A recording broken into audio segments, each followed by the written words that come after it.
Ukraine's political and business elite have found themselves in the spotlight of Russian sanctions. In a decree signed by Russian Prime Minister Dmitry Medvedev, 322 people, including President Petro Poroshenko's son Alexei and Interior Minister Arsen Avakov, and 68 businesses had their accounts or functions frozen within Russia. Property will also be seized, and none of the sanctioned assets will be able to be repatriated back to Ukraine. One political expert believes the sanctions have no connection to actual policy.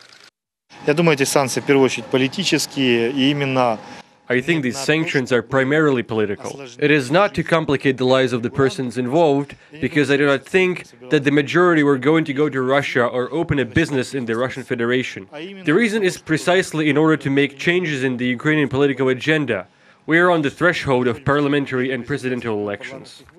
The sanctions were described by the Russian government as a response to Ukrainian sanctions against Russian citizens and businesses.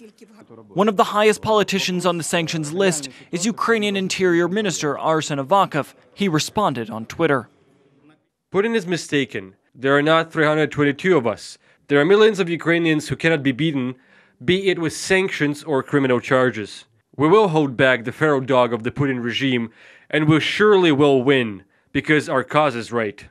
Some, like the Ukrainian president's permanent representative in Crimea, Boris Babin, were celebrating the list.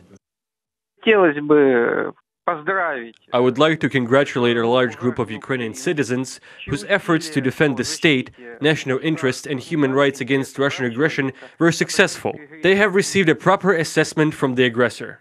It remains unclear how large of an effect the Russian sanctions will have on the Ukrainian economy as a whole. Regardless, even though Ukraine is leaning towards the West in terms of economic and social policy, Russia remains a top trading partner.